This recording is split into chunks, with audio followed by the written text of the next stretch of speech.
I was healthy. Fresh. Yeah, you look fresh. I'm like, I feel fresh. Kind of. I like Now that you mention it. Yeah. Huh.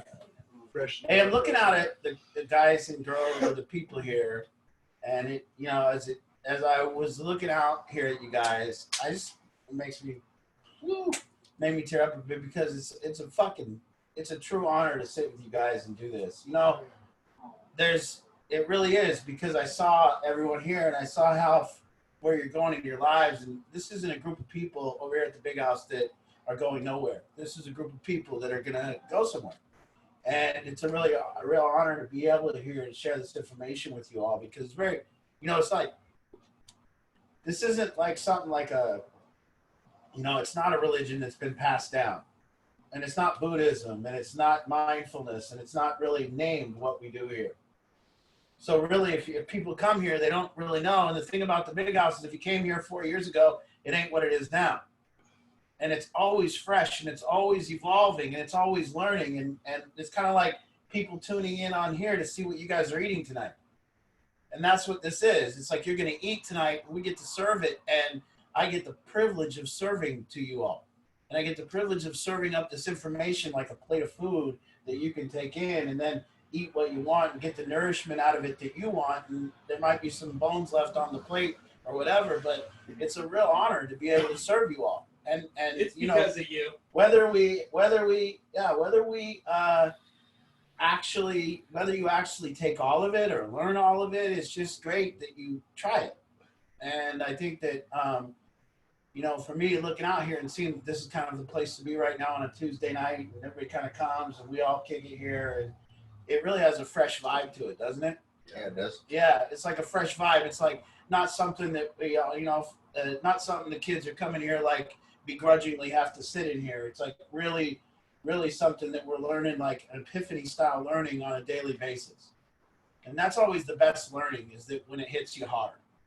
And each time there's an epiphany, it kind of hits you hard and you go, whoa, I didn't know that. And that's kind of, you know, what we're serving up here. So tonight, you know, kind of going to get a little catch up on what we've been serving for dinner and what these guys are eating. And, you know, it is fresh and it is new, and it's a new way of looking at it. You know, like traditionally, if you were speaking of addiction, there would be a lot of talk about not doing that. You know, so what do? Well, we get together, we talk about not using. Or we get together, we talk about not doing drugs, and then we high five each other because we didn't do drugs. And no matter how angry we were at each other, or no matter how much our life's not working, we would still come here and high five that we made it another day, and kind of just say everything's great, even when it's not. And that's kind of this boiling thing that happens. You know, we all come here and say it's great because we got another day, but inside we might not feel like it is. Inside we might feel like we're just a ticking time bomb ready to blow up on somebody, or ready to blow our own lives up. And so, you know, here there's actually relief from that, I hope, and as we talk about this stuff. So the first thing that we've been working on over here, and what we've been eating on or serving and eating, is you know, a new way of kind of describing bottom. You know, and that's the first thing is, you know, bottom isn't really, you know, so all the people on the thing, I think everybody wants to know about addiction too. People are remarkably curious about addiction that haven't been addicts before, you know. And I think it's very easy and explained. You know, it's not this place that we get to, bottom, where like all our resources are gone. You know, it used to kind of seem like that's what it is. But I think normal people and all of us go through periods of our life that are bottomed out. And we don't really need to call it bottom, but we can call it breakdowns. So we have this thing about our life going on and going on and going on, and then everything kind of breaks down.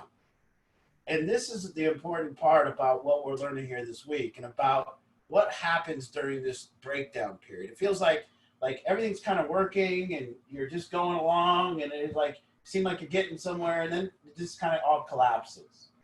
And then what do we do with that?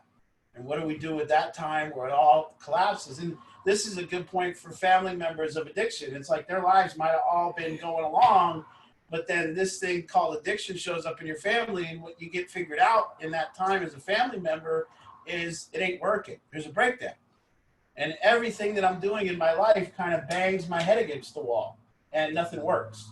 And so this point where nothing works and nothing seems to be working and I'm not getting my way and everything is broke down, this is what we would call bottom. But there's a different kind of description that we've been working with bottom here this week. And what bottom is this place where the way you are is the thing that's not working. So you reach a point where you say, the way I am isn't working.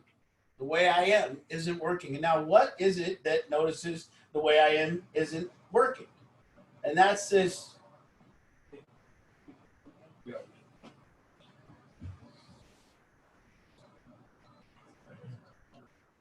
So it's kind of like this, like a down, down, down, down, down, down, down, and everything. And then the breakdown eventually is this place where who you are recognizes that the way you are doesn't work. And so that's the point of what we're calling this breakdown and this working point. This working point where everything in our life stops and we get to this place where we go, where we could say, you know, people that are the way they are, and they just kind of, you know, I always have to use Trump as an example of somebody who is the way he is. You know, Trump is the way he is, and then there's no space there to see who he is. Because, see, the way Trump is has taken over who Trump is. So there isn't much there. There's just the way Trump is. There's not who he is. You see, in order for change to happen, what would happen to Trump or what would happen to, and what's happened to a lot of us and a lot of families on here is that we get to a point where the way we are doesn't work. Now, the difference between us and Trump is that Trump's way is kind of working the way he is. So as it comes down to us, we figure out that the way we are doesn't work. And what figures that out is who we are. So now we talked about bottom as this place where who we are recognizes the way we are. You see, it's a pretty cool place to be, where who I am finally recognizes the way I am. See, I've been neglecting to think about the way I am all the way down on this scale. And it's just been this slow, gradual collapse until I get to the point where I'm forced to, where I'm actually have to look at the way I am. So I'm forced through bottom to look at the way I am, and now it begins.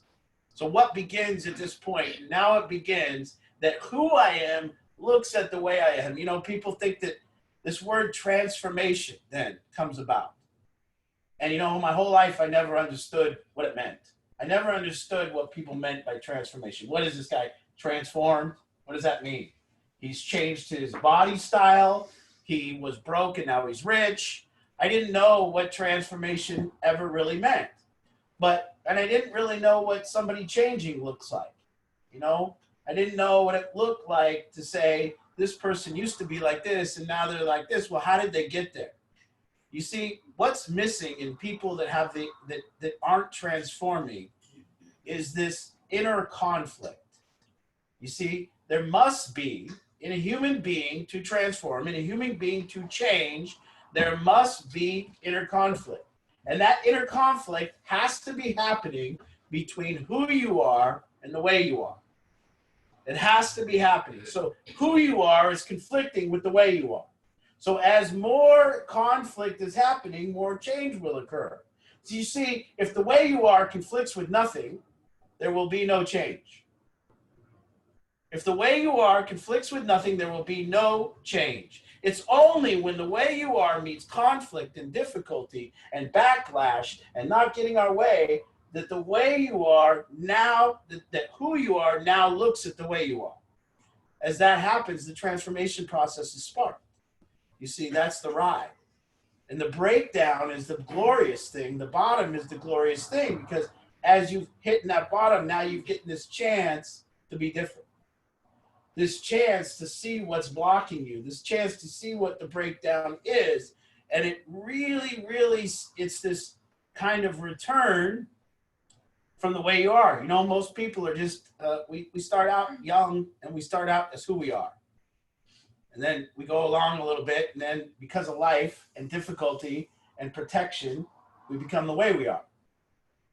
And that's what happens. So we start out as who we are, and then we become the way we are. And we become the way we are because people suck. People are mean. We don't get our way. And so we become the way we are. After we are who we are, we become the way we are. And then a lot of people don't ever get the opportunity to look at the way they are. They're just the way they are. We all know these people. You say, that's my grandpa, that's just the way he is. There's my mom, that's just the way she is. There's my sister, that's just the way she is. Can't get along with her. You're going to try to get along with this person? Don't even try, because that's the way they are. They're always right. You see? So a lot of people don't get this opportunity that everybody here has. This opportunity that the who you are inside can separate from the way you are and actually conflict and make a difference. You see, the burning transformational process, when you're in the heat of it, there'll be massive conflict inside.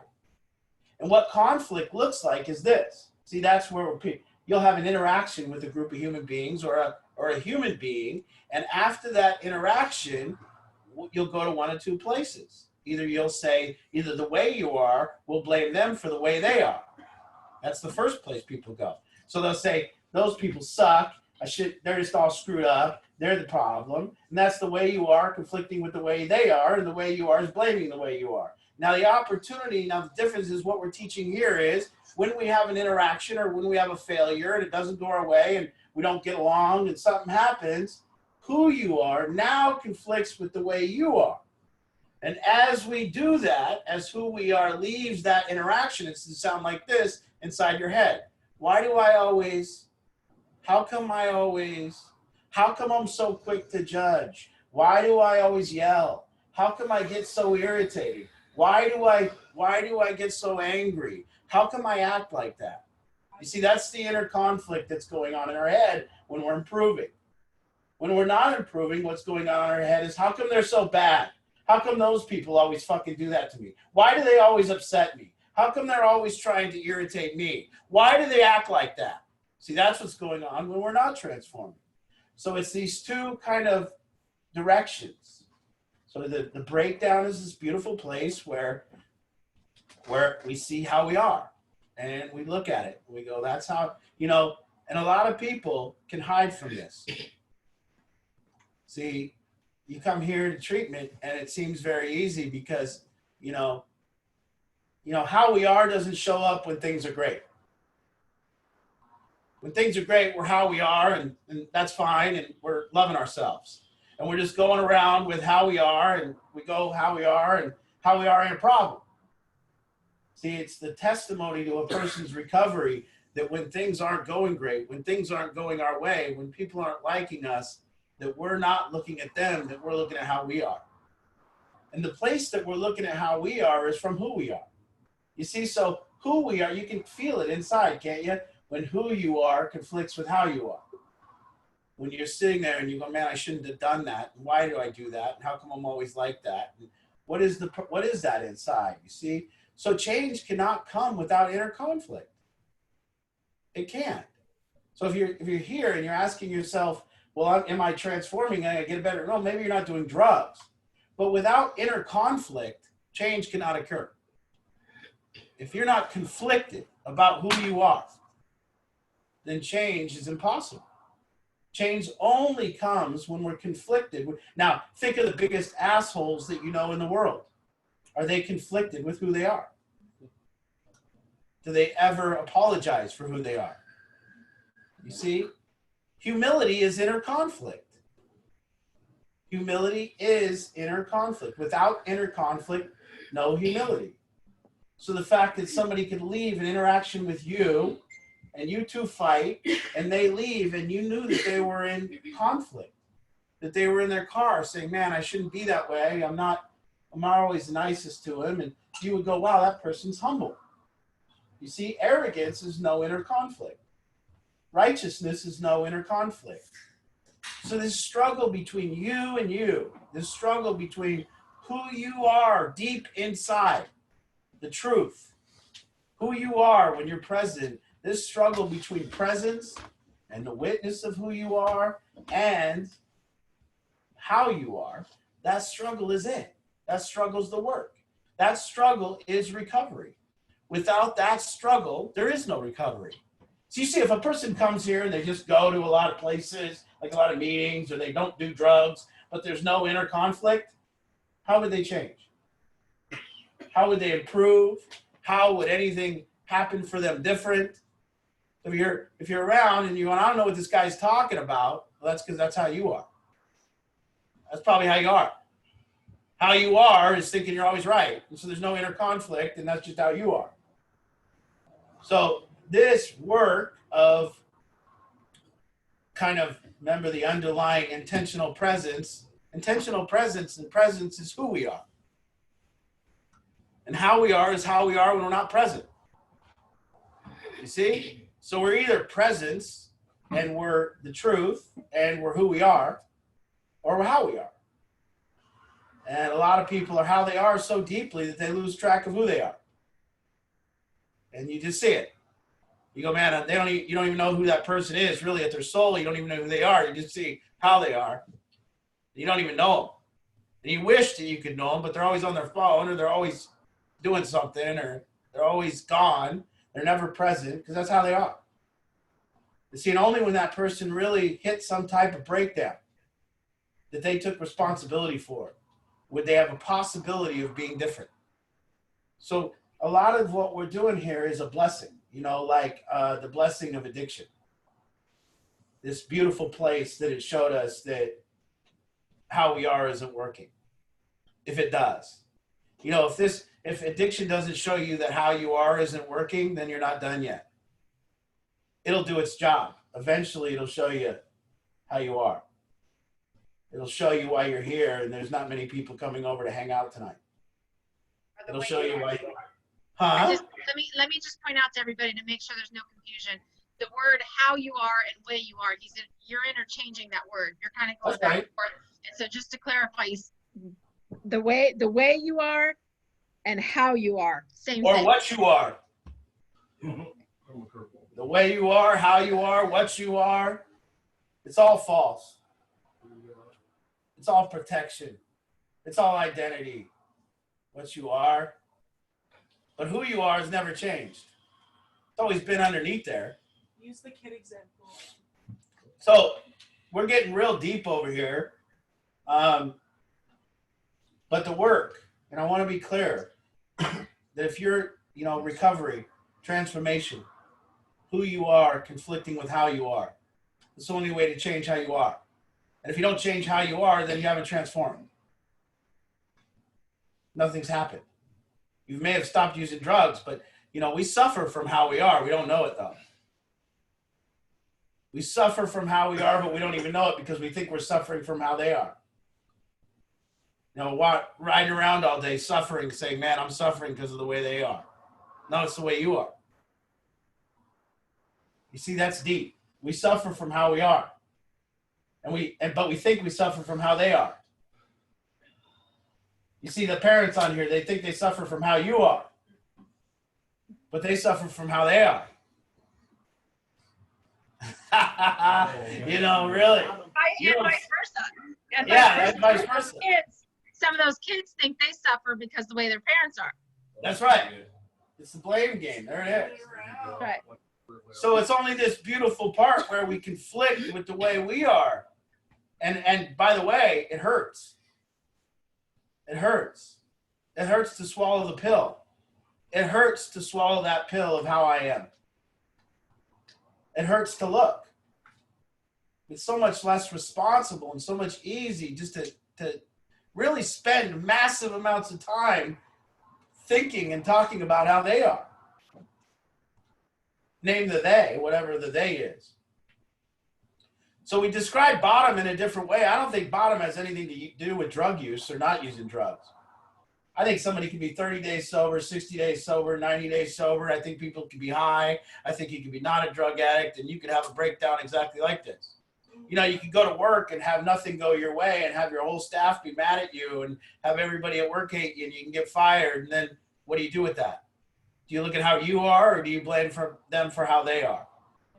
And this work that we're doing there of really realizing that a breakdown in your life will come, this is for after you leave here. When you leave here and you go out there in the world and you try to make a difference, that's where the breakdown will occur. It won't go your way. And when it doesn't go your way, it's just are you who you are is looking at how you are, or who you are looking at how they are. That's the difference. And the misery comes when who you are, or when how you are is looking at how they are. You see? You know, it's tough. We've had a lot of different ways to try to describe what's going on here. You know, hand, glove, sky, cloud, on and on and on. Spacesuit. Yeah, spacesuit, self, ego, Ocean wave. ocean wave. But really, it's who you are. You know, who you are. Who'd you look at when you were, who was looking into the mirror when you were 5? And who's looking into the mirror now? And has that who you are gotten any bigger or any smaller? Any fatter? Hasn't gained any weight. Who you are hasn't gained any weight. You see? Who you are has gained no weight. Gained no age. It's always stayed the same. How you are has really changed. We okay now? Okay. Okay, so we're gonna take questions and go. You know, tonight's we've been talking about this stuff for days in here, and I think these kids have some comments, but you know, if you don't understand how we got here from battlefield addiction, you know, it's almost like battlefield addiction. The name battlefield addiction don't even fit anymore. I was thinking that it should just be called Battlefield or something, you know, just because we've really moved on from talking about addiction to talking about life and being not any different anybody in this room compared to anybody on there, compared to anyone at work, compared to anyone everywhere. This isn't something designed for addiction. Unless you already call it Battlefield. Battlefield solution. This is just it, right? This is just like life. And you know, it would really do us all a favor if we spent our time, rather than being how we are, looking at how we are. Where do we look from, and who knows how we are? See, that's how you know we're the truth. If you're looking at how you are. If how you are is looking at how they are, you're not the truth. There's no authenticity in that. But the authenticity comes when who you are is looking at how you are. When it's looking at that, that's the truth. Because what you're going to see, you're not going to like if you look close. If you examine it, you're going to have, and you might have to swallow it like in slow bites. You know, that's why transformation doesn't happen in an instant. It does, but it doesn't. It works over time because we can only swallow so much of ourselves. You know, there's only so much of figuring out how much of an asshole I can take at a time. I mean, I'm serious. I had to overdose on it. Like, there was steps to figuring out what a prick I was. And I'm serious. And really, I'm still in the process, you know, of really finding out how I am from different sources. You know, like, I still don't see how I am all the time. I have to still look at it. But the way to indicate that how you are is a problem is your life ain't working. The relationship isn't working. See, relationships are the measurement to how I am. If the relationships are working, and you know if they're working or not, and if they are working, then okay, but you should work on a different relationship then that isn't working. And you go into these difficult relationships that aren't working, and that's the test of whether you're doing the work. Can I make this difficult relationship work? By looking at from who I am, at what I am, and how I am. Can I do that? Or do I avoid difficult relationships and say, I'm not going there. I want to stay away from that. I don't want to go to that party because Mike's there and Mike's a dick. Or what do? You see, so we have to seek out, without these difficult relationships, there's no testimony to our transformation. There's no way to measure it. But when you find yourself getting along with difficult people, you might be doing it. And that's the test to whether it's working. So our relationships really are the only reason we suffer. And we don't suffer from our relationship. We suffer from how I am in the relationship. And so now it's beautiful because there's an opportunity where we can work on our relationships, not by working on them and how they are, and not by talking to them about how they are, not by lecturing them about how they are, but actually just by looking at how you are. And then it can start working. But only at that point of humility. You know, from what my experience, almost every relationship I know of is a stalemate at this point. One person says how you are is a problem, and the other person says how you are is a problem, and we're stuck there. It's total stalemate. Okay. And It's, you know, Is Elliot there? yes, let me see him wave. So when you were just talking about the inner conflict, I wrote a little note. It's exactly what Elliot experienced last week when we discussed in that moment when he just sat and he realized, he shared last week, and he shared how he just rather be quiet because he's starting to recognize that he just, everywhere he goes, he's wanting to get attention, and he's starting to check his motivation. And so instead, just sitting still and being quiet. So I really, that really resonated there. The inner there's also, you know, with Elliot and with all of us, there's a thing where we're almost, we get so starved for acknowledgement or validation or whatever it is that we're willing to accept all news as good news. Mm-hmm. You know, and we'll take anything we can get. And, you know, we just get that way sometimes. And so if we could be anti, or if we could be, you know, antagonistic, or interject anywhere and kind of get in there, well, we can be part of. We can be included, even if I'm the guy that ruins it. And I'm not saying that's you. It is though. Yeah, you know what I mean. Yeah. But I mean, really, if we look at the last week of our lives, everyone on here and in here, and if you didn't have any inner conflict between who you are and how you are, I will give you a 100% guarantee you also didn't improve as a human being. Because there isn't a chance of it. It wouldn't happen. So if you last week spent no week in inner turmoil, no week saying, why do I always? How come I do this? What is wrong? And this ain't self-deprecating. So this isn't self-deprecation. This is self-examination. This is like maybe, maybe not. This isn't like, I'm such a fucking idiot. I'm such an idiot. I'm always the problem. God, everybody. No, that's self-deprecating. This is like maybe. This is like a possibility. This is like, why do I? You know, this is like a question. But self-deprecating is just another form of lack of humility. You know, self-deprecating, that's just the way to say it first before anybody else says it. Good way to protect yourself. You know, but that's not a true examination. I get self-deprecating about my weight and about my workout, about my health, but that's just a joke. It's not going to get me anywhere. And it's to keep everybody back off me. But if I truly want to work on a program, I got to really ask some deeper questions. I can't joke about it and get self-deprecating. Yeah, I'm a big fat guy. I can't do that. I have to go, why can I not get this?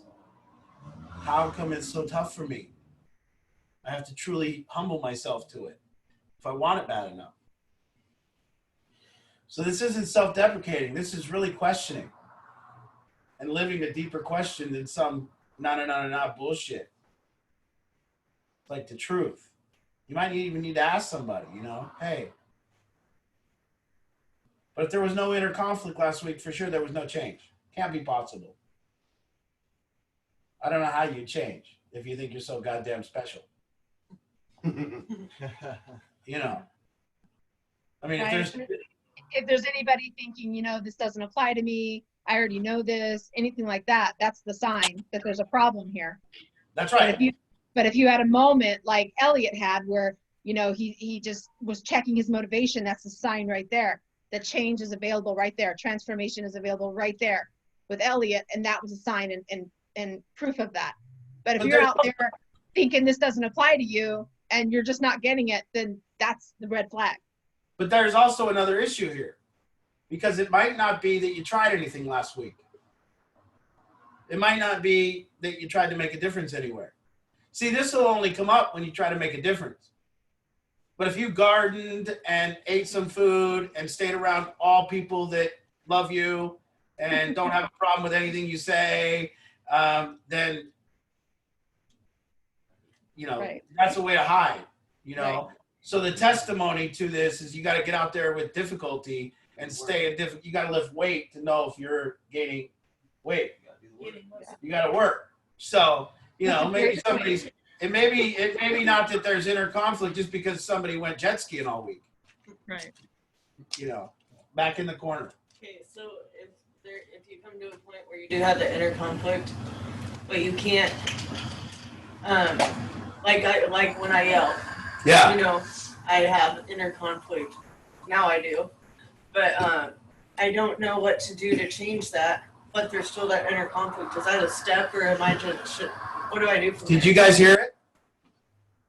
Yeah, the sound is weird, but we could hear. She said there is the point where she is in that inner conflict, and this is Taylor. She is having that inner conflict, but she doesn't know what to do with it. See it. And I think that the fact that one would have the inner conflict is the first level of beauty. It's the first level of humility. And then after we have the inner conflict, but we don't know what to do, well, one, I don't truly buy it. I Okay? don't know what to do. I have this inner conflict where I yelled, for instance. Is that what you're saying? Yeah. Okay. Do you know that's wrong or right? I know it's wrong to yell. Okay, don't yell. Okay. Okay. So the idea that you don't know what to do is don't yell, but you do know what to do. You shouldn't yell. Right. So if you are having an inner conflict and it says, why do I always yell? But then the next thing that comes in is another voice and it says, well, because he's a dick. You see, that's not inner conflict. That's just you getting to remain the same. The inner conflict must lead to a practice. Okay, why do I always yell? Okay, I got to be more aware of myself, and I got to look out for myself and be more intentional with my presence when I'm dealing with this difficult relationship. You see, that would be the road to that. But why do I always screw up my life, or why do I always get high and then I get high 10 more times? That's not inner conflict. That's just self-deprecating, or not even self-deprecating. It's like a trick. You know, why do I always like yell at my wife and then I yell at my wife for 50 years? That's not it. You see, there must be, you know, something that Put some effort in. the effort has to come into place, or it's not true inner conflict. See, true inner conflict leads to this like cognitive dissonance or guilt. See, like guilt. Guilt's a good thing. I don't understand why people think guilt's such a bad thing all the time. You know when you're feeling guilty, you did something wrong. And I never understand why we tell people not to feel guilty. What other change motivator is there other than guilt? I mean, guilt's goddamn pretty special. If I don't feel guilty for stealing at the store, I'm probably going to do it a while. If I don't feel guilty for cheating on my wife, I'm probably going to just continue to cheat on my wife. If I don't feel guilty for stuffing down a pie at 10 p.m., I'm going to eat a lot more pie. If I don't feel guilty for shooting heroin, I'm going to shoot heroin. Bless you. You see, guilt is a strong motivator. Bless you. You see, and that inner conflict leads to guilt, doesn't it? We feel guilty for how we acted. We feel ashamed. We feel, hey, that's a strong motivator. But if we don't feel guilty, we don't feel ashamed, how is that inner conflict? That's just, it's probably went right back to blame. So for a second, we went, why do I always yell? But then this thing came in and told us why. Because they're pricks. That's why you always yell. And then you're fine with it, and you just move on and yell again next time. You can't let that latter part come in. All right. was really good. All right, who has some thoughts? I always really had a problem with it. I don't understand. I mean, for me, I've only stopped doing behaviors that hurt my life after I felt guilt for them. Isn't that true for you guys? Yeah. And I kept doing them until I felt guilt for them. You know? I mean, and everybody doesn't want us to feel guilty. Oh, you shouldn't guilt them. Yeah. Yes. You ever hear a boss? Guy embezzled $1.2 million from our company, but don't make him feel guilty, guys. We don't want him to feel any guilt or shame. So let's just wait and clap for him when he comes in. Yeah. Okay. All right, who's on tonight? Who's got thoughts, questions, shares? You can unmute yourself and let me know. You can click the little raise your hand feature to let me know. We got, who do we got new on tonight? We got any newbies tonight? I'm Nikki. This is my first time here. Hey, Nikki. Hi. What brings you here? Where are you from? I'm from Lincoln, Nebraska. I have some family members on here, so they invited me to join. They suggested, I've been going through some stuff myself. Hey, sister. And it was suggested, hi, baby, I miss you so much. I love you. I'm so proud of you. Oh, thanks. You too. Oh, I'm going to cry. I just wanted... I'm sorry, whose sister? Emmett. Hi, Pearl. Hi, Judy. Awesome. All the way from Nebraska. Yep. Good old cornfields. Awesome. I'm glad you're here, Nikki. Right on. Thank you. I just wanted to make a comment on that young lady's question about how to deal with that inner conflict and not knowing where to go with it. I've been going through this kind of recovery process for the past 3 years now, and it's been a long, bumpy road. It hasn't always been perfect. And I love that you guys are talking about how inner conflict has to happen to change, because that's very true. I've learned that if nothing changes, nothing changes, and it's as simple as that.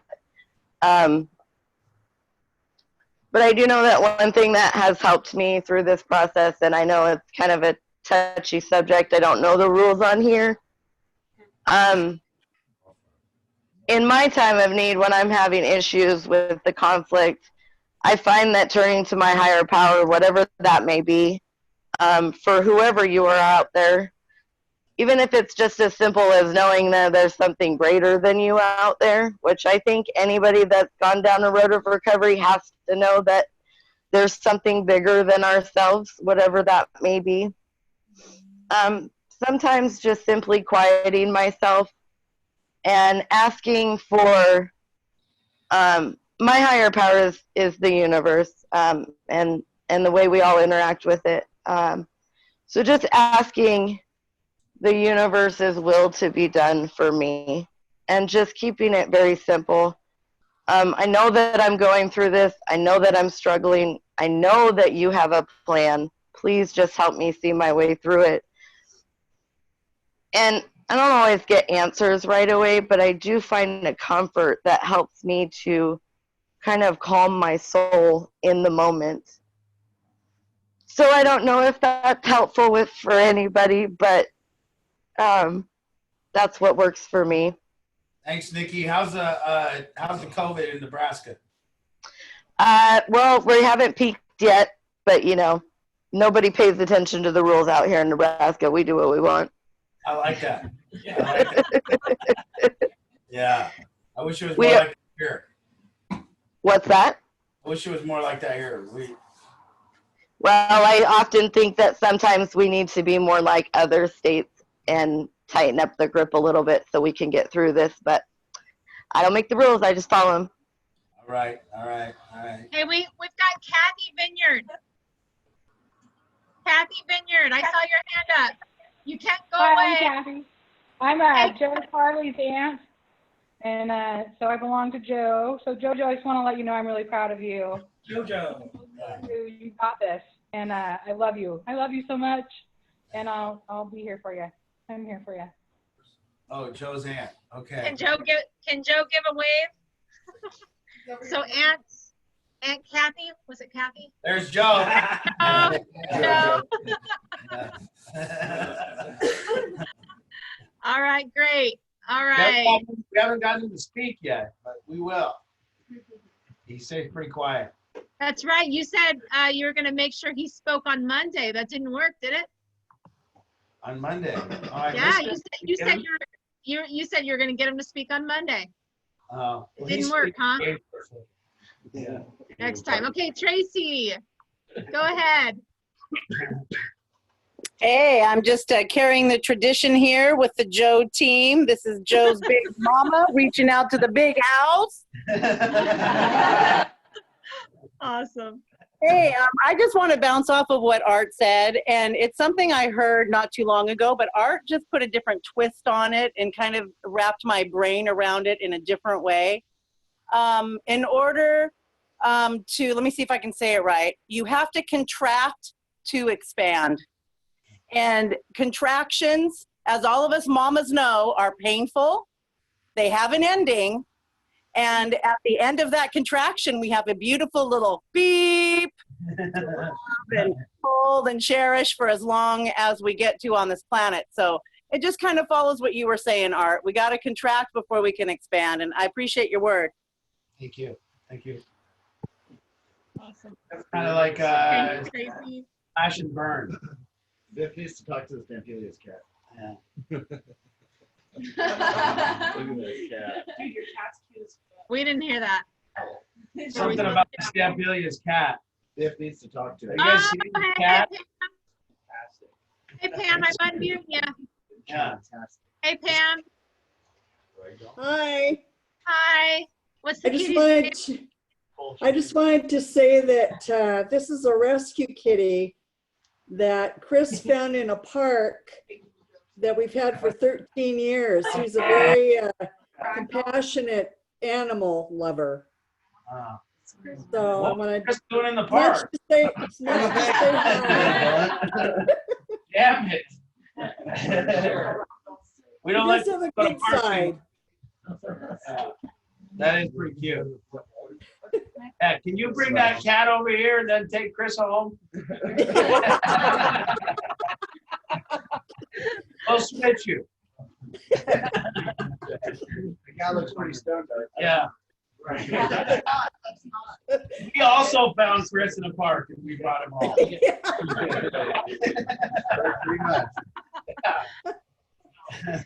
We've also got Greg's mama Tona in the house, and you said you were going to get Greg to talk too.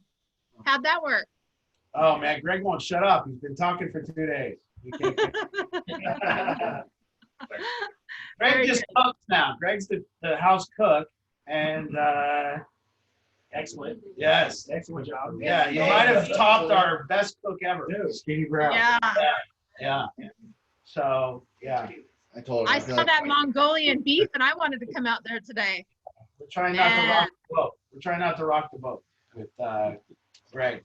If he starts speaking and has a breakdown, we're all not eating. Yeah. If you guys want to run, we're gonna have real problems. We're just letting him slide by at this point.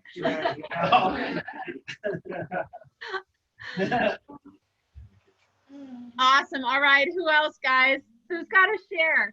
Kim Wilbur, do you have something? Kim Wilbur has something. Okay, great. I'm looking for you, Kim. Can you unmute yourself?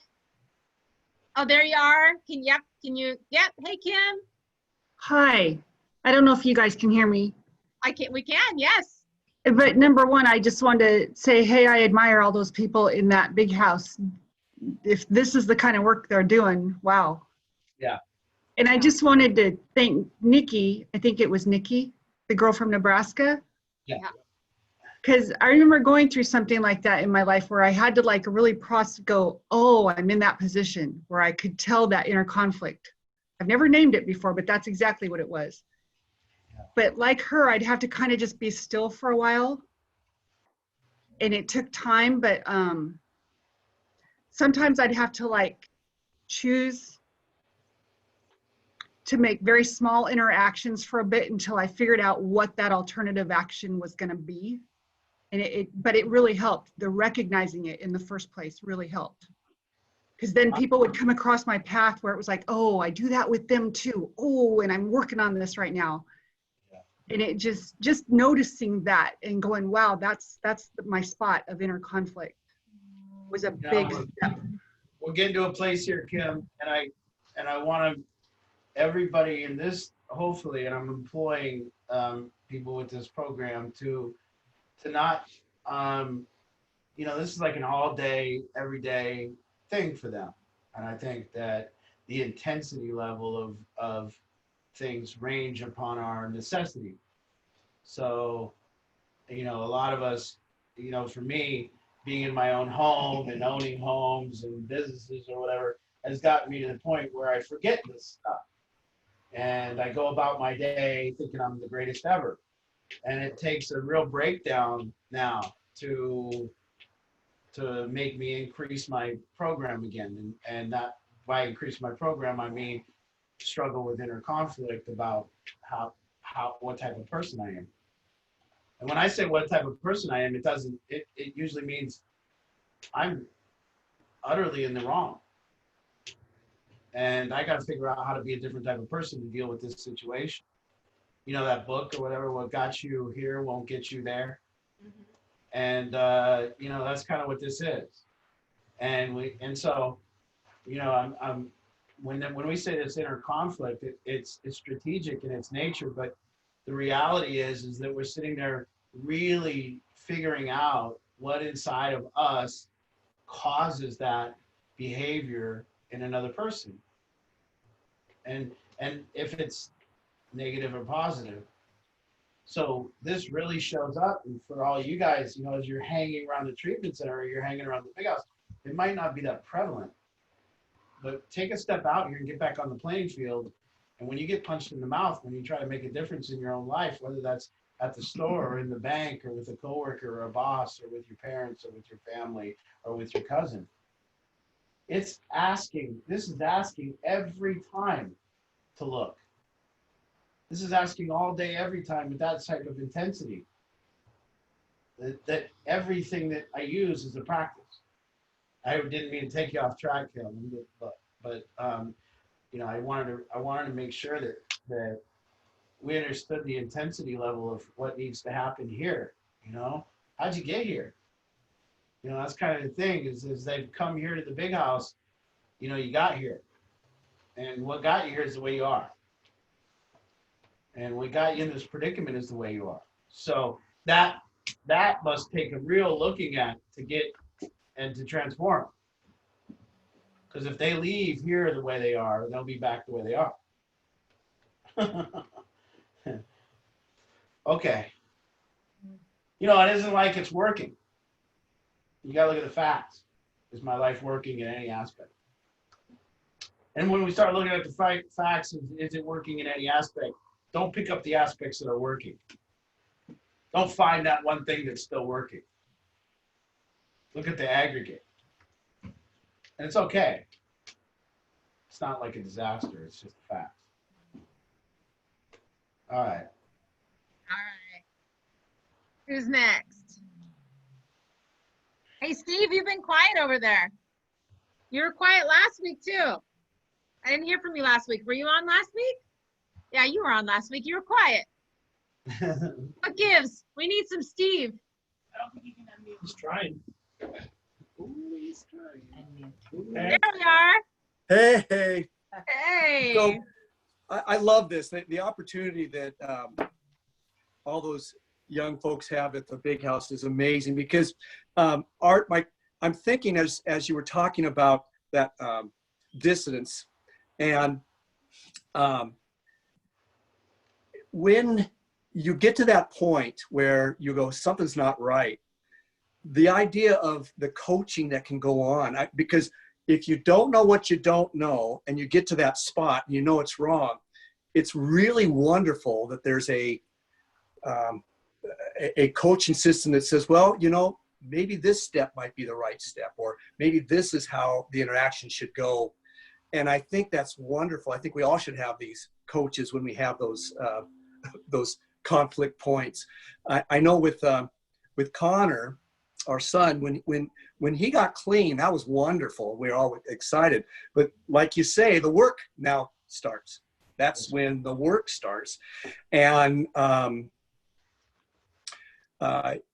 bless his heart, he looked to surround himself with folks that he could bounce the next steps off with. And he made his mistakes as he went, but he really knew what was wrong and he wanted to do it the right way, but he just didn't have the skills at the time to make that next step. So I love what happens with Battlefield because the next steps are available. You guys do such a wonderful job with that. Hey, Steve, I want to, and I gotta always go back. I don't mean to harp on things or whatever, but I want to make sure that when we start transforming, and this I'm just my thoughts during the thing is that I want to make sure that when we're having internal conflict, and I do know what you mean, Steve, but I want to preface this and say that sure, when we're having internal conflict, this is going to be about things like resentment. It's going to be about resentment. You see, internal conflict will be dealing with our own resentments is where we're talking about. Internal, and I want to just clarify because I want to make sure people don't think people don't think that it's like, should I buy this car or should I buy that car? Or should I take right or should I take left? Or should I buy this house or should I move here? That's not the conflict I'm discussing. Mm-hmm. The conflict that I'm discussing has to do with this bondage of resentment and this real trap of thinking that these other people are like against you. And you know, so this inner conflict comes when we go to one of two spots. One of two pools will be provided to dive in. So we have an interaction in a relationship that doesn't go our way, and then some people jump in the pool of how they are. So they jump in that pool and they swim around in the thoughts about how the other person is. Mm-hmm. And they just swim there. And they stay there and they swim around and they go, the other person should be like this and they should be like that. And that person has no capacity to change. That's right. See what I'm saying? There's I no, do. And then we're asking for a diving into another pool over here that when we have an interaction with a person and we don't like it, it doesn't feel good, and it doesn't go our way, and they don't do what we want, it doesn't show up how we want to, that we would dive in this other pool of inner conflict about how I am. And the inner conflict is saying, why do I always? Why do I be so judgmental? Why do I be so critical? Why do I be so harsh? Why do I assume that I know everything about the other person? And that kind of thoughts, you see? So I just wanted to clarify because I knew what you're talking about, but I want to make sure that people aren't thinking that we're talking about internal conflict about external things. Like, we're not talking about what is the next indicated right thing. That's something else, you see? Right. But I when I'm thinking of it, you were very clear, but I know there was anger and issues about the other folks that Connor was going through. So there was inner conflict. It was true, but it was at that spot, he wasn't sure how to resolve those kinds of things. That's right. But that's another step to what you're talking about, I believe. But well, the resolution is the second step. You're right. The resolution won't come until the plane's gone away. Yeah. It's either until you swim around the pool of why do I? How come I'm so this? Will a person have enough humility to resolve the situation? See, over here in the pool of why do they always, and how come they're always like this, and why does this person always be like that? In that pool, there's just righteousness. Yeah. Yeah. And righteousness is the poison of why people can't make a difference in the relationship. You know, self-righteous is what blocks, is what leads to stalemate. Okay. Well, you see. Yeah, thank you. All right. Thank you, Steve. Oh. All right, who's next? Do we have anybody else new on that I haven't met yet? Let's look. There's a lot of screens. Wiggins. Any thoughts? Hey, Candy. Candy's back. Hey, hey, hey. We got Mike Cheney in the house. Hey, Mike. Any thoughts you want to share? You've been quiet. I bet you've got a lot of great thoughts. You just haven't shared yet. I do have a lot of really great thoughts. Great. I'm just really humbled by, you know, everything that happens on this group. So I was really Get here. I was really excited for Nikki to be here tonight. Hey, Mike, did you mean to raise a sweet kid, or did you just get lucky? What's that? Did you mean to raise a sweet kid, or did you just get lucky? I think I got really lucky 5 times. All right. Jesus, Mike, you got 5 kids? Yeah, and you know what? The thing is, I've up until I think just this last few weeks, I've always qualified them. You know, like, oh, I got 2 good ones and 2 bad ones and 1 that's on the fence, but you know, they're all kind of their you know, their own people, and they're all just the best damn kids a person could ask for. That's Name 2 bad ones. well, the 2 bad ones are on here tonight, so. Oh, yeah. Hey, Oh, Nikki, I don't know what you're talking about. I'm an angel, okay? Nikki, Don't let the red hair fool you. I love it. I love it. That's awesome. Thanks, Yeah. Mike. I'm glad we called you out there. I need to call more people out. That was a great share. Yeah. You've been way too quiet for too long. I'm an observer. Yeah. I'm glad you've been showing up every week. It's beautiful. Thank you. Bill has a Thank you. comment. Waving. Yes. Okay. Let's see. I'm coming to him. Bill, there you go. Hey, guys. Hey there. Yeah, Art, you kind of lost me a little bit about the, I kind of feel like we're towing that line between recognition of self when you're talking about what am I and who am I? I think there's a little bit of oneself trying to be better than the self, and I think it still comes down to being convinced that manifestations of self are our problem. And I think I can kind of agree with what you're saying when maybe we see our role in things after we see our manifestations of self, but then we're able, so that's a surrender to a higher power. Like I liked what the lady from Nebraska said, there's a surrender to a higher power, but then we see our role in it. I think maybe then I can agree with you on. Oh, well, good. I'm glad you brought it up. You know, our role in it really leaves something to be desired. Our role in it indicates that we have a role in it and we don't have all of it. I think that we have all of it. Yeah. I think it's possible that we could have all of it, not a role.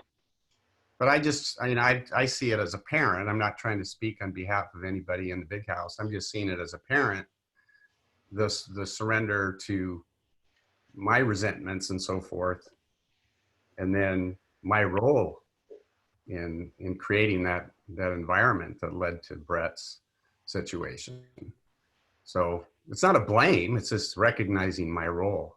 Yeah, I know. But then what's his role? Brett's role is his role. I know. But see, that's where I'm going to find that's where I'm going to challenge and say that I don't buy that. Yeah. And that's the difference between our program and between another one, because there is a lot of the 4-step work in the 12-step program says that on one side I write down what happened, and then I write down my role and what happened. And then, but that's leaving something out there. Really like that phrase about cleaning up the other side of, or your side of the street kind of thing. And I think that cleaning up my side of the street can really make me resent those that don't clean up their side. And I can really, really go on another level. And I think we're talking about total responsibility here to the whole street. Eliminating others' part in any of it or their role in any of it. And that's the freedom. That's the freedom. Because without that, you're still chained. You know, so I don't, you know, I'd love to have a backdoor conversation about this, Bill, but really what I'm saying is there's no work in finding my role. And what if I do find my role? I'm left with my role and their role with nothing to do. So let's say that I just stay in this pool of my improvement. I don't go anywhere else. So yeah. I have a relationship issue and I stay in the pool of thought that leads to my improvement. That's it. Nowhere else to go. No figuring out. And I'm not talking about, I'm talking about leaving a situation that didn't go calmly is all. You know, if it goes like this and it's like, hey, how are you? And me and you interact and, you know, we don't lose it on each other. And then we just talk a little bit and we connect a little more, then there's no work to be done. But now if you go, Art, I think what you're saying is stupid, then I get upset and say, no, you're fucking stupid. And then, you know, that's what pool am I going to jump in after that? Am I going to jump in the pool of blaming you, or am I going to jump in this pool of why do I always communicate in that way? I'm not communicating thoroughly enough, or whatever it is. So, you know, this is looking, see, how am I is considering its common manifestations. So who am I considering its common manifestations? Who is considering it? Well, who is who I really am, the truth. And how I am is the manifestations of it. So when you're present and there's just presence, there's no past and no future, that's who you are. No past, no future, no thoughts, that's who you are. Now, when you aren't present, that's how you are. So you go from who you are, presence, now, God's will, to how you are. Now, when you go to how you are you still observing how you are from who you are? Or have you fully went into how you are? Now you're just being how you are. You see, you drive by the exit, that's how you are. And then something goes, Jesus, you missed the exit. That's who you are. You see? And once that thing goes, damn, you drove by the exit. Where were you? That was it. So once we're present, we're once again, you know, once we figure out we're not present, we're once again present. But that's who we are, is presence.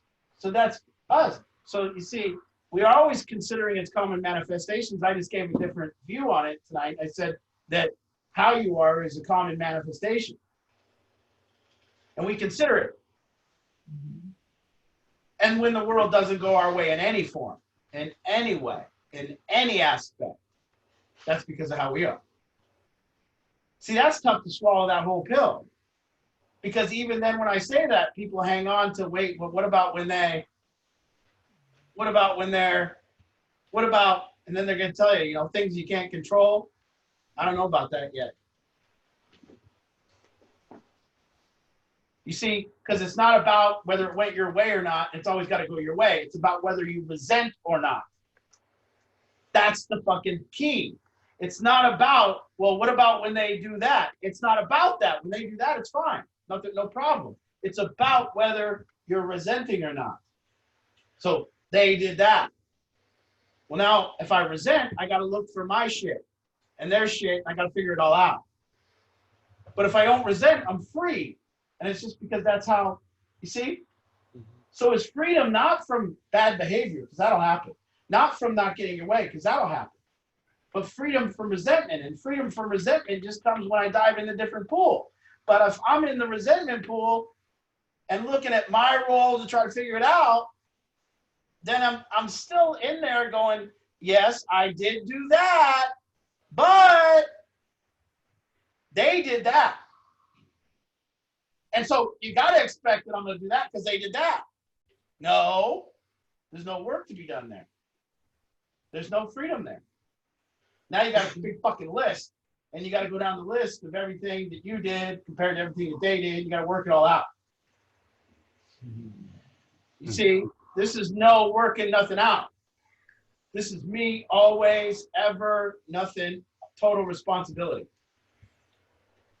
And the only point of view that matters is who I am, adjusting how I am. And there's always an adjustment to be made on a different basis because the self's going to come in and manifest how I am. And then if it doesn't go, oh, well, there's our possibility that how I am is constant humility. Hold on. You see, it is looking at the manifestations of it, but it's considering its common manifestations, but then it's over. Well, that to me, that's the surrender, because there's no work necessary. Once you surrender, there's no learning, there's no acquiring. You have it.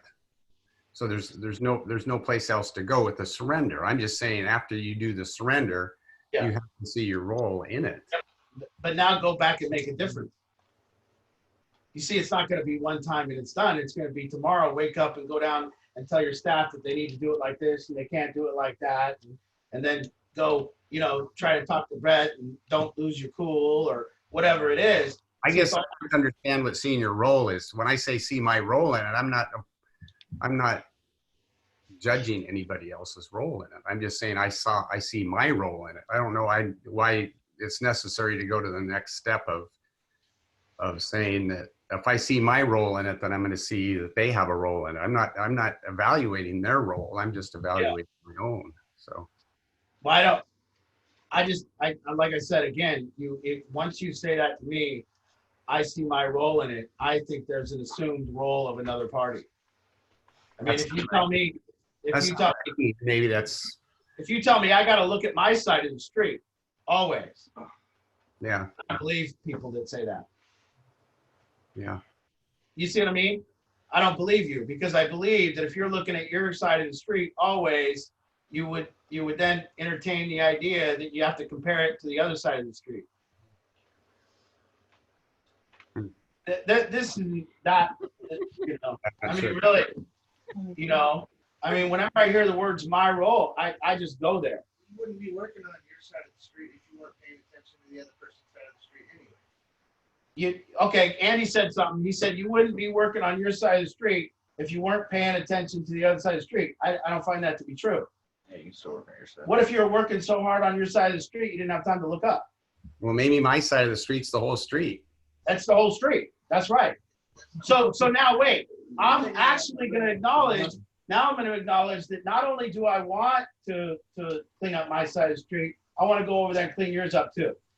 And I'm going to take on that responsibility. I'm just saying I'm taking 100% responsibility of the street. That's all I'm saying. I'm not expecting anything to assist. I'm just saying. But now, it didn't go your way. Now what? Then you go back to your surrender of resentment for that. You take the responsibility for that. You surrender your resentment. Okay. How do you do that? By not identifying with the resentment as a self. Then you surrender that to a higher. But now I need you to fix that situation still. I don't have to. I've already surrendered. Yes. No. So I need you to still do it. Okay. So there's somebody that you need to reach in a relationship, and you must. You don't get to say, well, I've surrendered to I can't control them anymore, and I've surrendered to it's their deal. That's a denial to me. What you just said is a denial that. Okay, so when you go into the relationship and you go to make a difference, and it doesn't work, and you have a poor interaction, and then you come back, but you need to go back tomorrow and do it again. What do you look at?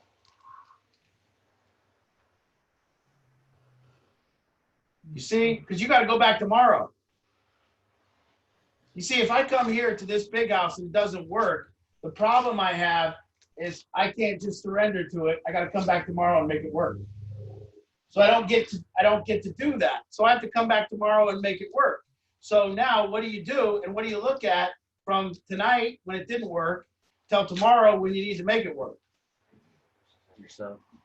You have to look at how you are. And if you don't spend tonight looking at how you are to come back and give it another try, then you're not going to get anywhere.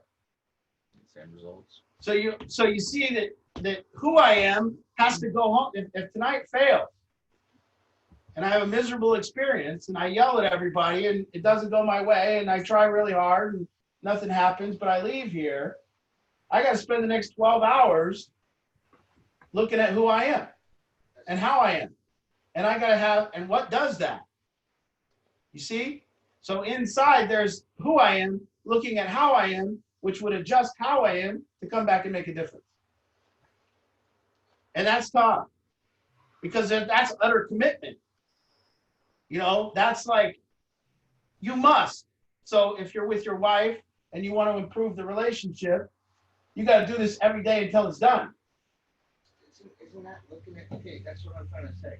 So I wouldn't know to work on my side of the street and keep my side of the street clean if I'm not, you see what I'm saying? It ain't that you're looking at the other side of the street. It's that your side is all fucked up. So meaning, let's say that like you just get done mowing it, you just get done cleaning everything up, and then all of a sudden you come home and it's messed up again. And then it's messed up again. Well, at first you're gonna start thinking that the neighbors are coming over and sabotaging your shit. And you're gonna go, geez, these neighbors. But what I'm saying is that as you that would have to look at how you are, it wouldn't be because you looked over at the neighbor's yard and it was shitty. No, that's not what I'm saying. Yeah. What I'm saying is maybe my yard's messed up and theirs is better. Okay. Just listen. Yeah, I got it. So I'm looking at their yard like, I gotta work on my yard. Yeah. Yeah, I don't know if that, but that's not it. No, Because that's exactly what that's we're saying. competition.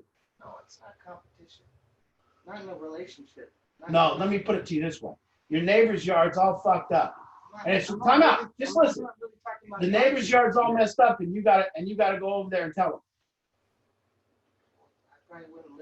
Okay, now that's what we're talking about here. What we're talking about, Andy, what we're talking about is your neighbor's yard's messed up and you need to go over there and tell them. And when you go over there and tell them, yes, of course, your yard better be well kept first.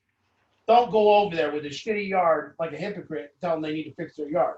But now you've gotten to the point in your life where you want to make a difference in your own life. So you find your yard's pretty kept. It's pretty nice. But you don't like the visual of the rest of the street, and you don't want to say, I'm just going to keep my side of the street clean. You're not going to say that. You're going to go, I want to live in a beautiful world. So what I'm going to do is I got to go over to my neighbor, and I got to tell them their yard sucks.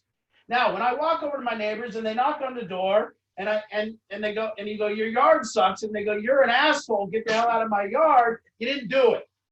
You didn't do it. So now as you go back home, do you sit in your house and look at how they are and go, goddamn assholes, I just can't do anything about that. There's nothing to do. I surrender. It's over. I'm going to keep my side of the street clean. Or do you want to go back tomorrow and make a difference? Now, if you want to go back tomorrow, you got to look at how you approach the situation. And I'm going to tell you, you don't get to quit. You've got to get them to get their yard clean or they're going to die. So that's tough stuff because you got to commit to making a difference in their life. But you can't quit, and you got to go over. And every time you get backlash, you have to come back and look at how you are. You see? And this is tough. And when you sit there and hold resentments about how that initial approach went, right? Like, hey, your yard sucks. You're an asshole. You go home and you don't own up to that whole scenario, and you want to that's right, play out their role in that situation. The chances are it's you're not going to go back there again. No, that's it. You know, how many people do you know work at a company and they go the first day and they have one good idea. And they go in there and they walk in there guns blazing with their one good idea. And they're going to make a difference in the company with their brilliant idea. And they go in there and they pronounce that idea. And the whole co-workers and the boss says, your idea sucks. Go home. And that's the last thing they ever did to make a difference in that company. Because when they got told their idea sucks and to go home, they went home and they didn't look at how they are, they looked at how they are. So they went home and they said, those people, they don't listen. If only they would listen to me. They don't know. And so if they spend the next 49 years working for a company that they never made a difference in, and they go there every day begrudgingly, and they say to their wife, the company would be great if it would only, and if only they would listen. So my street would be great if my neighbors would listen. Okay, make them listen. Cut your grass every day. Okay. Well, that's the first part. Yes. But can you be a person capable of making a difference in the lives of other people? And when you try and fail, you look at how you are. Or do you quit? You see, a teacher in school, if she's teaching history to a bunch of ninth graders, and she's looking at how they are, she ain't going to get better to be a better teacher. Every day she's going to go home and say, they're like this and they're like that, and she ain't going to adjust. But a good teacher is going to go home and say, I failed in my messaging. How can How can I get better? How do you do that selflessly? So if and it goes both ways. I can keep like my whatever, like side of the street clean or whatever, but I'm not 90% of the time I'm not doing it because like I want my side of the street to be clean. It's because I don't want people to look at me and like judge me for my side of the street being dirty. Or if I take care of the whole street, like you're saying, and going and taking care of somebody else, you know what I mean? Keep like the whole street clean. I'm not doing it because I care about that person. I'm doing it because I'm doing it because I want people to look at me and be. You did it because you want to live on a beautiful street. I mean, that's it. You know, not because you care about their yard or care about them or anything. You don't have to do it for that reason. But I mean, I think that, you know, see, part of the confusion is that, I'll get to you. Part of the confusion or part of what we're saying here is, yes, you can do this intentional presence. And we can do this work of a baseline of getting present in our own life and now and surrender and peace. And we can find that. But there's another step to getting back out there on the football field. And when you get back out on the football field, you're going to want to self-express. You're going to want to get your ideas out in the world. You're going to want to make a difference in the world. And when you do that, you're going to face backlash. Yes. What if you go to this other side of the street and you have the right deliverance? So you don't have to do as much work and you be the right teacher and the right leader to create the right conflict so that there is change. That's great. That's great. Then you got your own side of the street. Yeah, we're not talking. See, everybody's doing great when they're doing great. When everything goes your way, you're doing great. But when it doesn't go your way, this is the testimony to who we are, is the breakdown. So after this breakdown, where do I live? The breakdown didn't go my way. Okay, am I looking at how I am or looking at how they are? And not how they are, not how I am in that situation, but how I am fully, like the full view of me. Do you really think, because you said you want, you go and you do all that because you want to live on a beautiful street. Do you think that's really the case? Or do you think there's people who will go clean up the entire street just so people will look at them as the dude who, you know what I mean? The dude. Yeah, they'll do it in a competitive way. If you do it in a competitive way, it's going to end up there's going to lead to more resentment. That's how I do it. Yeah, Bella, did you have something? Okay. And it is 8:30. Okay. I mean, so you know, we got to just wrap up here shortly, but we're on a roll here. Yeah. I just want to make sure that my parents are understanding this Oh. because they had some questions and they're too afraid to ask. Bella's parents had some questions and too afraid to ask, she said. So she wanted to make sure that they're understanding. Especially my dad and stepmom because I held the Are we doing, what are we doing here? Are we mowing fucking lawn? What are we doing here? Sunday. Yeah. Yeah, we're talking about lawn. Okay. I got you. They've been confused. Does Bella's parents have any questions? Because they don't really. Can we just ask the parents? There's going to be a lot of Tuesdays. No, I'm just trying to say that I want to make sure that they're getting what you're throwing down because my dad is extremely shy and he doesn't like to ask shit. Okay. And he was talking to my mom and him and I don't talk. Yeah. So I want to make sure that he understands. Okay. I'm not asking him to ask anything. I was just trying to make sure. Well, let's see. Understand. Understanding or not understanding, that's an involuntary process. Okay, never fucking mind then. Never mind. Okay, we've got Nikki just wants to have a last thought here, and then we got to wrap up, Art. Okay. What? Go ahead, Nikki. I just had, well, I had a comment and then a quick question, maybe some advice that I'm looking for. First off, I just want to say, like, when it comes to personal inventory and keeping your side of the street clean, I can see both sides of it. It's so very easy as human beings to take other people's personal inventory and say, well, they're not doing this, so why should I do that? Why should I go mow my lawn if they're not going to do the same thing? One thing I have learned through this process, and I don't know if it helps, take it or leave it if you don't, I do find that leading through example oftentimes gets much better results. So if I would like to have a clean neighborhood, and my intentions and my motivations are simply to have a clean neighborhood to enjoy it, and I go out and I start picking up trash and pulling weeds and mowing my lawn, I see that my neighbors around me see me doing that, and they follow suit. I've done it here in this, I moved into a home in a terrible neighborhood with lots of crime and homeless people and addicts that roam the streets daily, and I come home to beer cans and trash all over my yard. I make an honest effort to go out there on a daily basis and clean that up, just because I like to see a clean yard.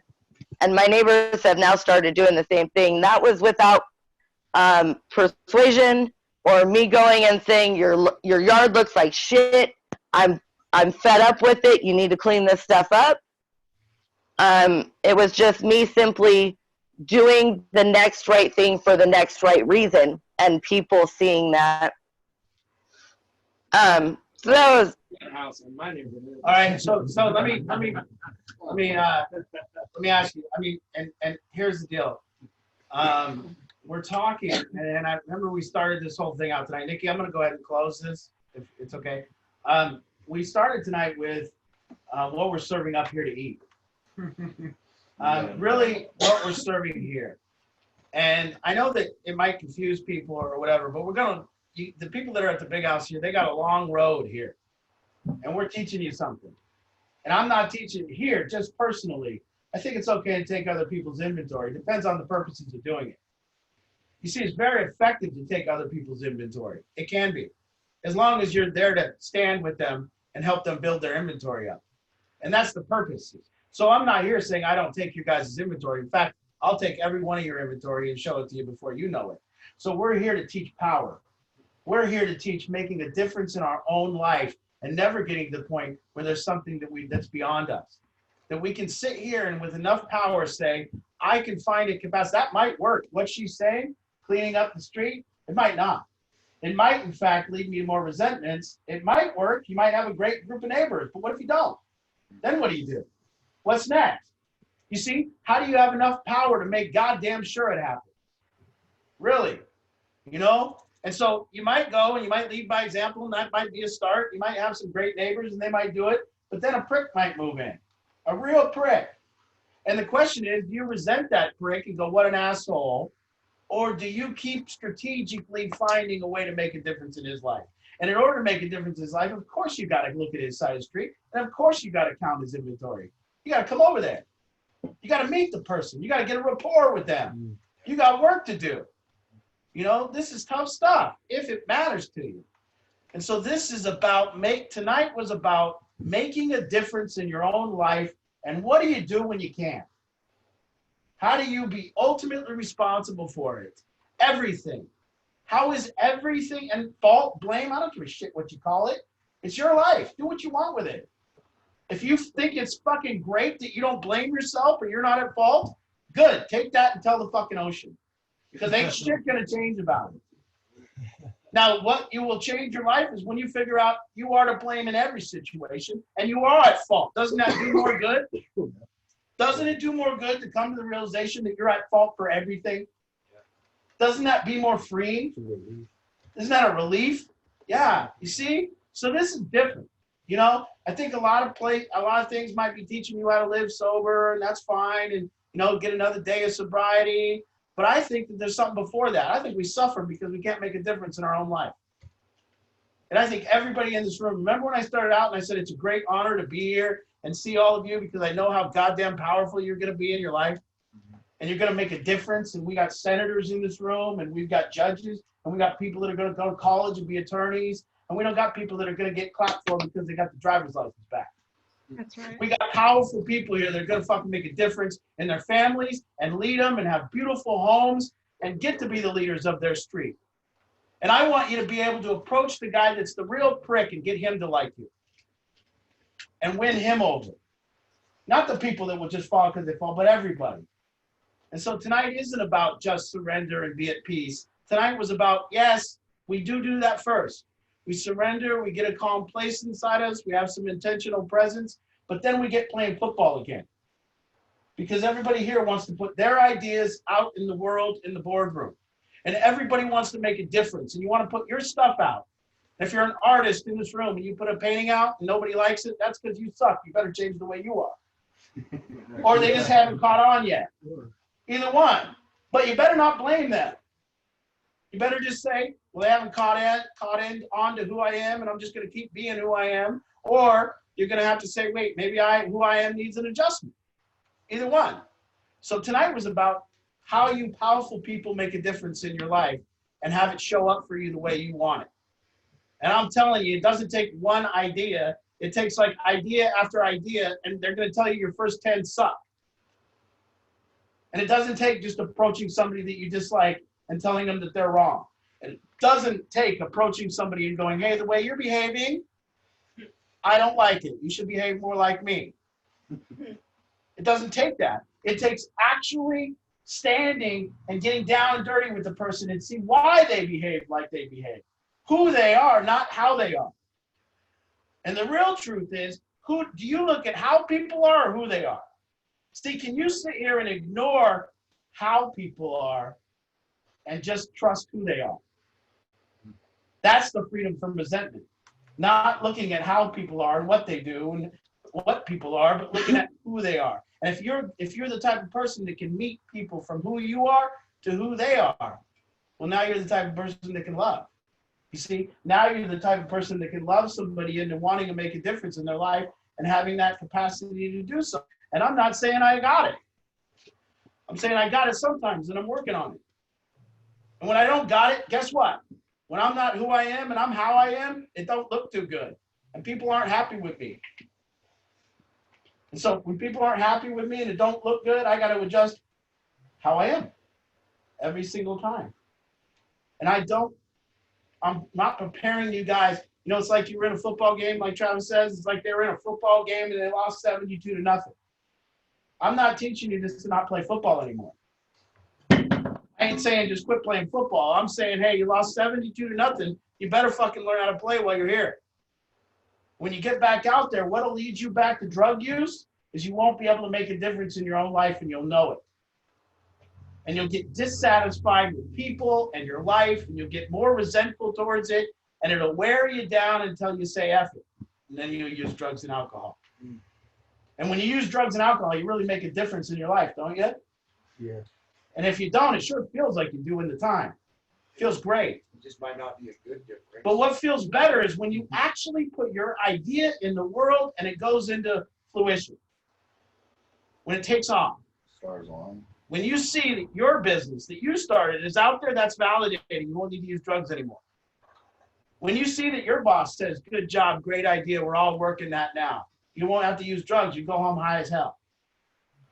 When you see that your wife that you couldn't get along with is now getting along with you, and your mom and dad are looking at you and they get along with you. When you see all that, that's getting hot.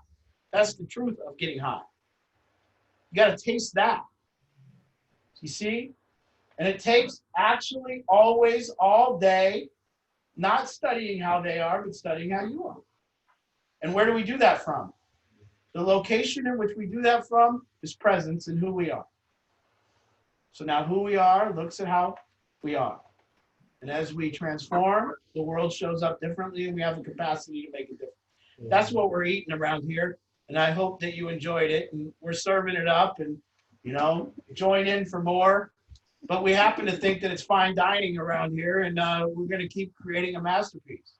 But it ain't just us. We didn't get this. I didn't make it up. We actually studied and we learned some things, and then we, you know, it kind of works like this. First thing you got to do is you got to get everything that you already know, and you got to clear the field like a crop. So yeah, the first thing you got to do is you got to just make a dirt field, and you got to put fresh dirt there. Now what you do is you take a little information that has been given to you now by me, and information that's given to you by Eckhart and Michael Singer and Warner Earhart and Alan Watts, and those are seeds. You see, but that's still not done. You see, now you have to fertilize it with your own thoughts. You see, you got to water and fertilize it with your own thoughts. So it takes your garden, your dirt being clean, no past, no future. Then it takes new ideas and thoughts from different people. And then it takes your water and your fertilizer, and then an original you sprouts. You see? And then you'll say things that aren't repetitive, that weren't said before, but are said by you and created by you. You know, like really created by you. So this here is a result of that. This program is a result of that. It's seeds from giants, and seeds from AA, and seeds from 12-step programs, and seeds from everywhere. But it came with a clean slate, that the possibility that the way I am is the problem. I need a new garden. So then we did that. We put some water and fertilizer on it. It seems pretty original now. So that's what we're working on here. Once again, you know, I'm honored to be able to share it. And I hope you're at least intrigued. And if you're intrigued, you'll come back. And, you know, if you're mad, well, then that's probably because that's how you are. You should take it again. All right. Thank you. Thank you. That was great. All right. Good night, guys. Thanks for hanging on overtime. See you next week. Good night. Good night. Don't forget to order your gear. July 3rd is the deadline. Good night, everybody. See you next week. See that. Good night. Yo, give us a shout out. Love you, Emmett.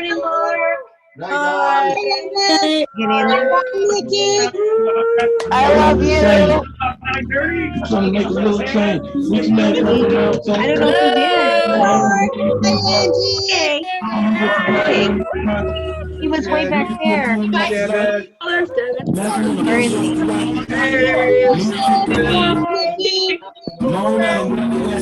I'll be here next week for sure. Where were you? Love you. I'm so proud of you, baby. Still sitting there. Oh. Probably stewing. Bye, Devin. Things didn't go his way. And should we hang up?